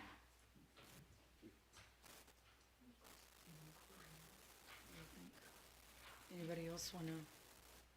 I'm okay with moving forward with it. I just want it on record. Yeah. That we are. So these are because they're not on like Region 20's cooperative purchasing or on like TCS 5 board or any of those things. These are just to add the vendors to the approved vendor list, essentially. And then any purchase that goes over, what was it, 25,000, that's in CH local, then that has to come back to the board for approval to purchase. And they've already bought most of those vendors previously in the year for the instructional materials and consultants. So yes. So CH local does. I remember doing this whenever I wasn't a board member. Wasn't a part of the purchasing co-op. I had to do this exact process, and then I was on the list. I did not make 100,000. So, but yes, good concerns, good questions. I think that's clarified now. So, if anybody wants to make a motion on this item, we'll take that now. I don't know, sir. I'll make the item, the motion. Approve the item as presented. Have a motion made by Marco Reyes. Do I have a second? I'll second. Have a second by Dora Mata Rodriguez. All in favor? Motion passes unanimously. Moving on to item 8D, considering possible action on approval of catalog bids for supplies request for proposals. So this is very similar, except it's for supplies in this case. Again, it's in the aggregate.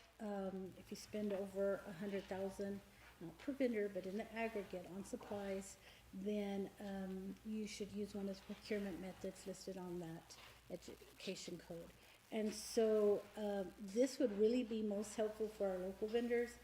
A lot of them did not respond, so we've again extended it, contacted them directly and said, you know, it would benefit us both if you responded. It's not competitive, we're just saying submit us the packets, and if the need arises, we'll consider using you as a vendor.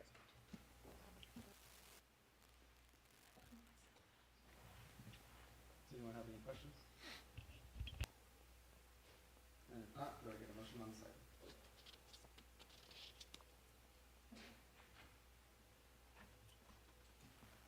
I move that the Board of Trustees approve the list of vendors for the catalog bids for supplies as presented. I have a motion made by Marty Benavides. Do I have a second? I have a second by Dan Hughes. All in favor? Motion passes unanimously. Thank you. Thank you. Move on to item 8E, approval of hot water replacement bid.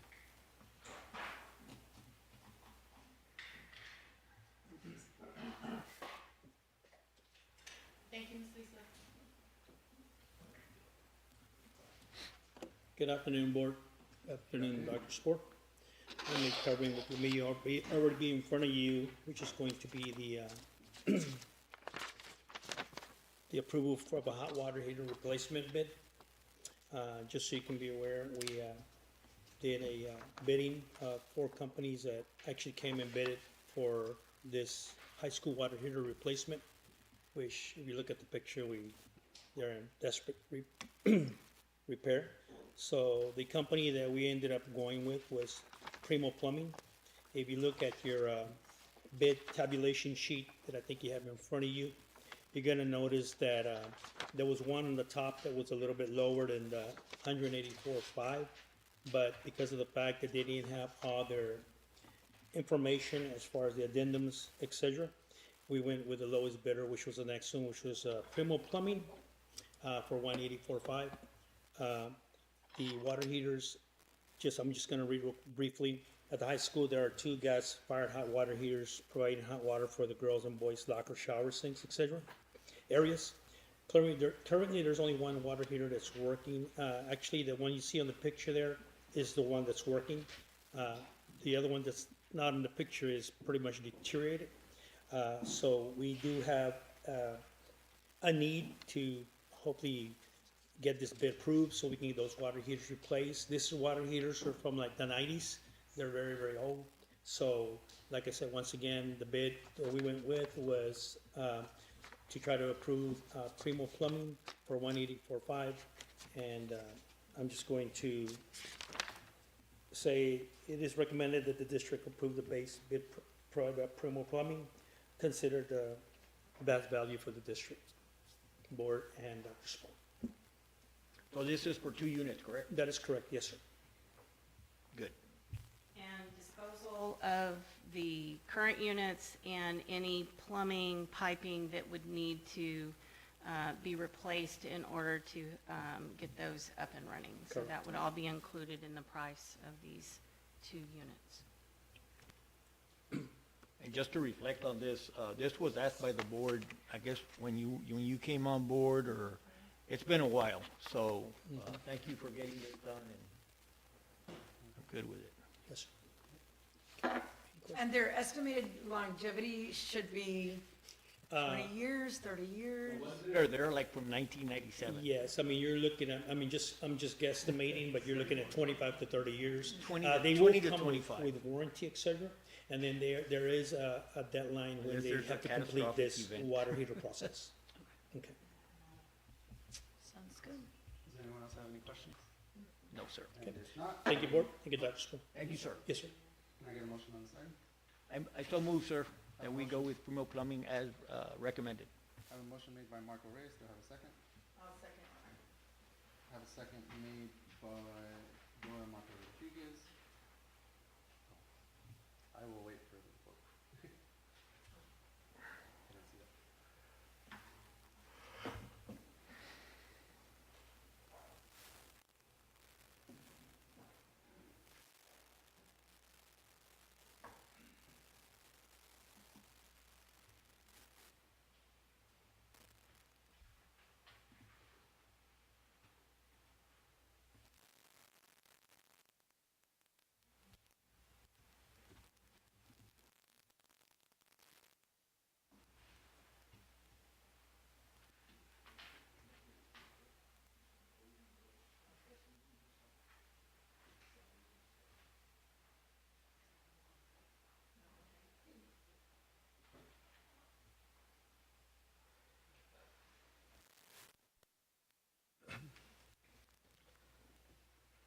Let's see.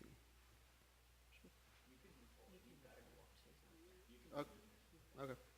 Well, can I, so we had a motion made by Marco Reyes to approve the bid by Primo Plumbing. We had it by Dora Mata Rodriguez. All in favor?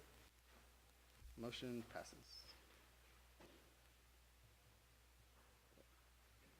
Moving on to item 8F, track upgrades at Mack Laxson Field, RFCSP number 0226.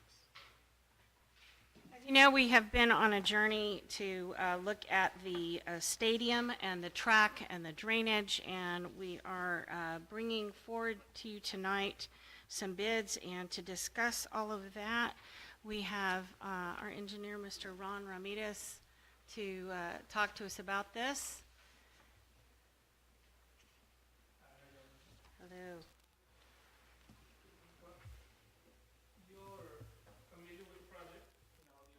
Scope of the project, and just to refresh your memory a little bit, this was the exhibit that contained the original scope of the project.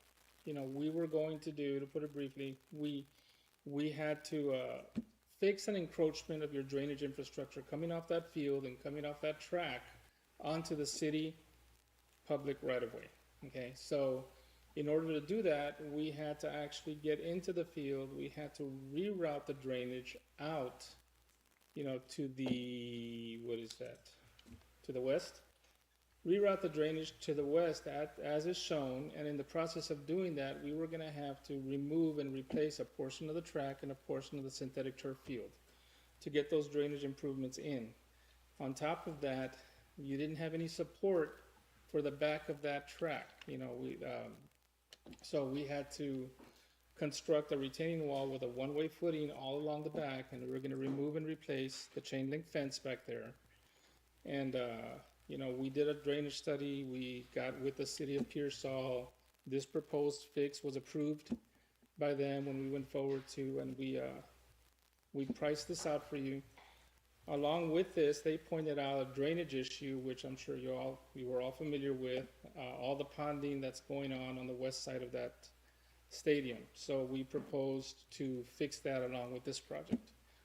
So our proposed cost for this project was going to be in the neighborhood of $550,000 to $600,000, and that's what we moved forward with.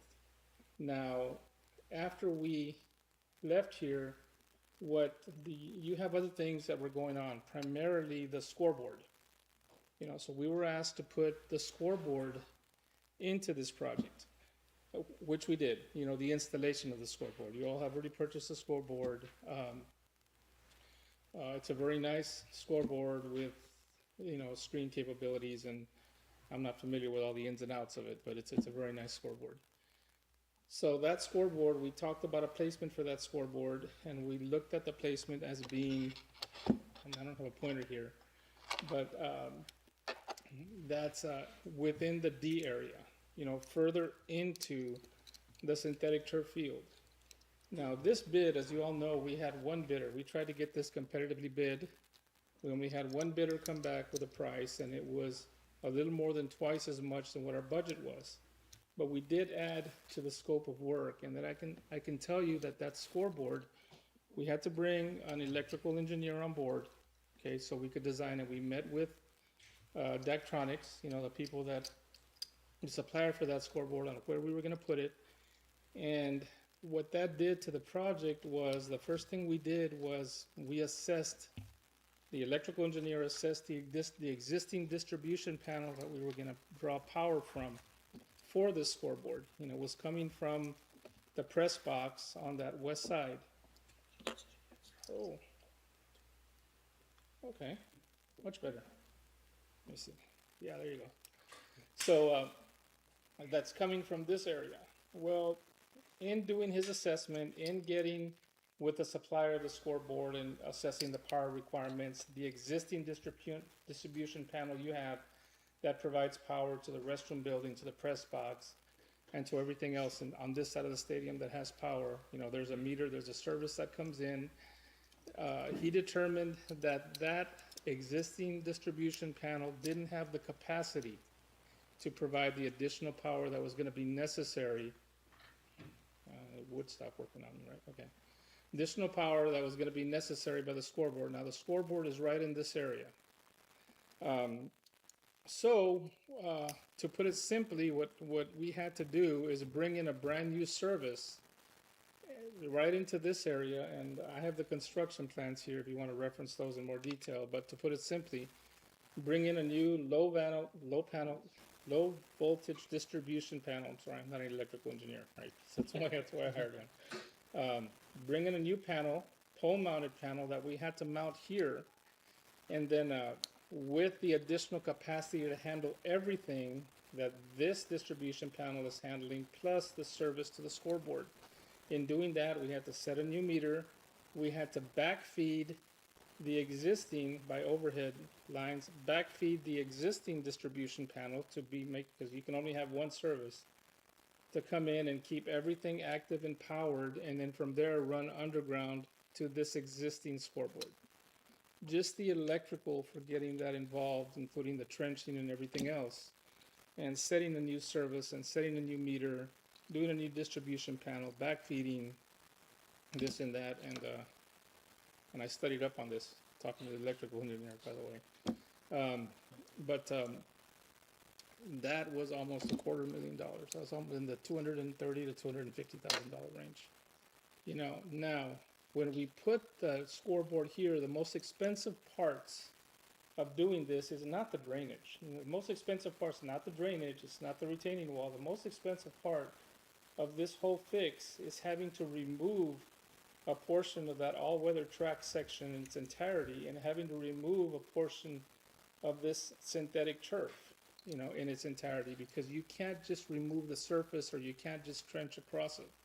You have to cut it all the way down to the subgrade depth, and then you have to come back and replace it, the whole section in its entirety, and then it needs to match up. And I mean, this synthetic turf field and synthetic track that you have is fully warranted by Hellas, you know, for whatever it is, for its life, and it has to be renewed every 8 to 10 years and that type of thing. But putting the scoreboard in this area caused is that originally in this, one of the most expensive parts of this project, we were only replacing in the synthetic turf field approximately 1,200 square feet. Now we have to come back in because of where we're putting it, and we have to replace a big area here, because it's not just the area of the scoreboard, it's the area around the scoreboard, because we're going to have to get equipment in there to dig the pier supports, the concrete supports, to lift the scoreboard, so on and so forth. So we went from 1,200 square feet of synthetic turf replacement, the full section, to more than 4,700 square feet. So the area increased by 4 times. And we had to add a little bit more to the track, but it wasn't significant, just to be able to get the additional conduits in, electric that was going under there. So the last item with regards to this scoreboard is that they had a structure, they had a steel structure support for the scoreboard, because it's a pretty heavy deal. That was going in. I don't know if you remember having the discussion, but this entire field is 18 inches low. You know, we talked about at some point in the future, you guys are going to want to raise that field. right? And you're gonna wanna put it at the same elevation of the track. It's perfectly usable. It's competition grade like we talked about. You know, but at some point in the future, you're gonna wanna fill this and you're gonna wanna get it at the elevation that it should be. It should be flush with the track. So that's an 18-inch fill. So what we asked them to do is, I mean, for what you spend on the scoreboard and the installation, you only wanna install it one time. You know, so we said you're gonna have to change the support structure for this scoreboard. It needs to be mounted 18 inches higher than what you would typically do, so that when we come back, or when you come back and replace that field in the future, you're not taking that thing down and redoing the support structure and putting it back up. You know, if you're gonna install this scoreboard now, we should install it with, you know, looking towards the future and to what's gonna be required when you come back and redo the elevations of that field. So they did redo, we did have that meeting with that supplier. They did agree to redo the structural supports for that, so that it's mounted 18 inches higher. It's not gonna look any different from the stands, you know, but that will accommodate the future construction so that you don't have to mess with it again once it's installed the first time. So there were a couple of little things that were added to the cost, like restriping the track. We added a contingency amount in there for your use that you'll be able to get back if it's not used. But the additions to the scope of work pretty much, I mean, it doubled our cost estimate, and it seems to have a little bit more than doubled the bid, or what we were expecting for the bid to come in at. Now, my opinion is that you let us go back to the contractor and see how we can, it's gonna be more expensive, obviously. We added to the scope. You know, if we don't do this scoreboard now with this project, it's gonna cost you a lot more to come back and do it on its own. Okay, and as nice as that scoreboard is and the investment you've made into it, I mean, I'm sure you guys wanna see it in place and see it working. But I think I would like the opportunity to come back to the contractor, sit down with them, sit down with the electrical engineer, and see what we can come up with to value engineer this project. Post-bid value engineering. Now, it's pretty common. You know, I mean, what happens if I can get 10% taken off this by bringing in the contractor into this situation now that we have his bid, and say, okay, what do you see? Where can we save money? You know, not giving up quality or not giving up any of what you're getting, but, you know, what are your recommendations where we can save some money in moving forward with this? Because obviously, you know, it is above budget for a reason, but we have time. You know, we're still in March.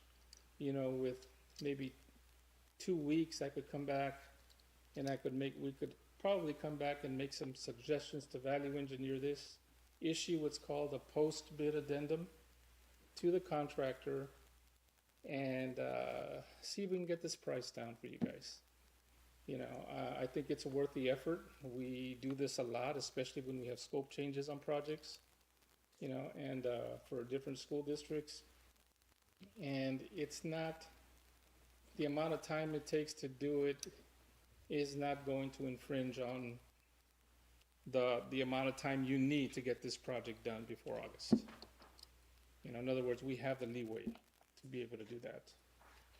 I'm not saying that it's gonna bear fruit to the level I would like it to, but at least, you know, anything we can save on this for you would be worth the time at this point in the project. Do you all have any questions, or is there anything I can clarify for you? No, sir, I think you're right on mark. Okay. Yeah. Well, I just wanted to, you know, kind of explain where these additional costs came from, because the last time we presented for you, this other part of the project hadn't been added to the scope of work. You know, Big change, that's an addition, definitely. So we make the suggested recommendation is to authorize you to finalize the negotiation with the contractor, and if it's found acceptable, authorize an execute agreement not to exceed this amount of money. you can definitely put not to exceed that. It would not exceed this amount of money. That's what we have a current bid for. Our goal is to see if we can't get that current.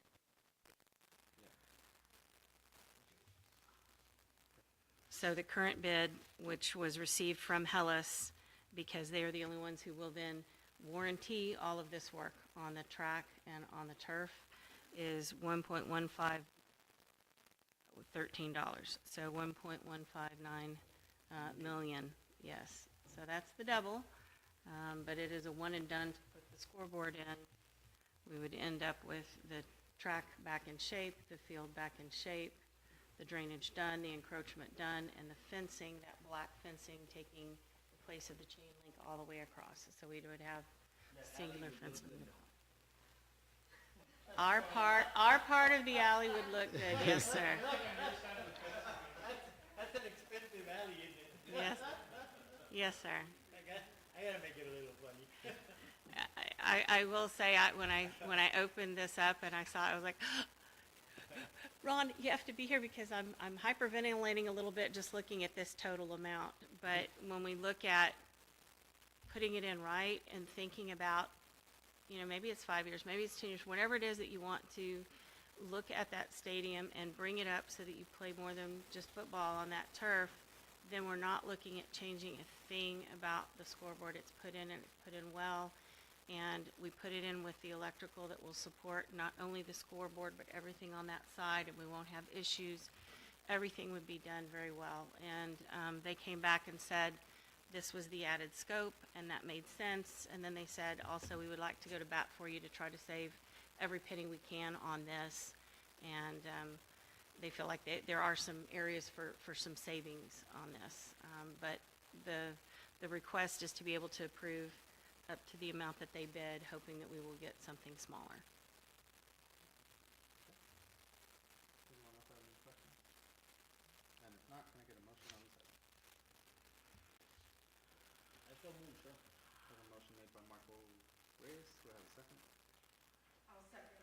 I have a second by Dora Mata Rodriguez. All in favor? Motion passes unanimously. Thank you, Ron. Ron, thank you so much for your time and for being here during this whole meeting. We appreciate it. Have a safe trip home, sir. Thank you, sir.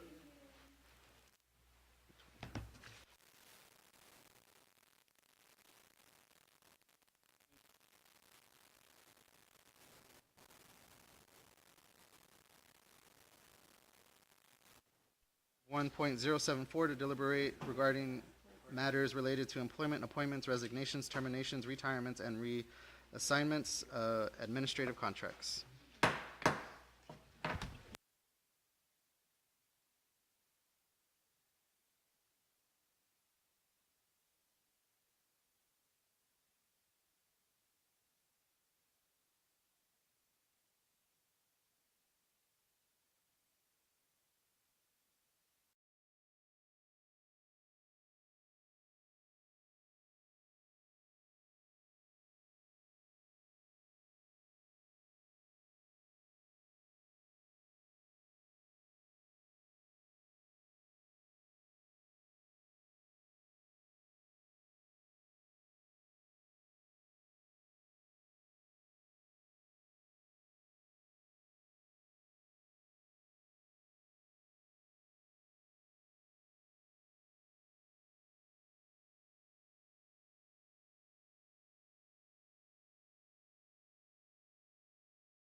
time is now 9:32 p.m. and reconvene into public session.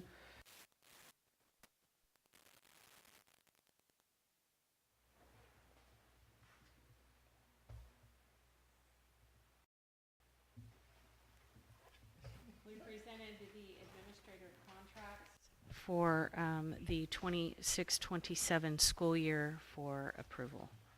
Okay. Does anyone have a motion on this to make? I make a motion to approve the administrative contract as discussed in closed session. I have a motion made by Marco Reyes. Do I have a second? I'll second. Second made by Dora Mata Rodriguez. All in favor? Motion passes unanimously. Okay, we'll move on to item 11. Yep, and if no one has any objection, we will now adjourn at 9:33 p.m.